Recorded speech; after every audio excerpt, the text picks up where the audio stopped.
ಮುಂಚೆ ಮೈಸೂರಲ್ಲಿ ಗೊಂಬೆಗಳು ಮಾಡೋರು ಮತ್ತೆ ಮನೆ ಮನೆಗೆ ಗೊಂಬೆಗಳನ್ನ ಮಾರ್ಕೊಂಡ್ ಬರೋರು. ತಲೆ ಮೇಲೆ ಬುಟ್ಟಿಲಿ ಗೊಂಬೆಗಳನ್ನ ಇಟ್ಕೊಂಡು ಮಾರ್ಕೊಂಡ್ ಬರೋರು ಅಥವಾ ತಳ್ಳೋ ಗಾಡಿಲಿ ಗೊಂಬೆಗಳು ಬರೋರು. ಹೌದು ಹೌದು ಆದ್ರೆ ಒಂದು 30 ವರ್ಷದ ಹಿಂದೆ ಅದು ಎಲ್ಲ ನಿಂತೋಯ್ತು, ಗೊಂಬೆ ಮಾಡೋದು ನಿಂತೋಯ್ತು.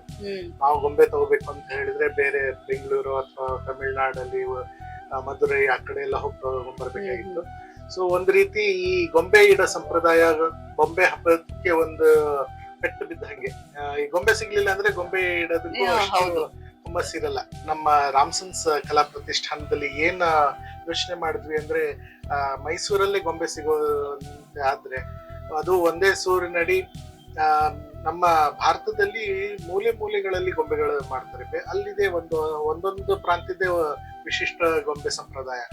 ಅದನ್ನೆಲ್ಲ ಇಲ್ಲೇ ಮೈಸೂರಿನಲ್ಲಿ ಒಂದೇ ಸೂರಿನಡಿ ಸಿಗುವಂತೆ ಮಾಡಬಹುದಲ್ವಾ ಅಂತ ಯೋಚನೆ ಮಾಡಿ 2005ರಲ್ಲಿ ನಾವು ಈ ಬೊಂಬೆ ಮನೆ ಅಂತ ಶುರು ಮಾಡಿದ್ವಿ.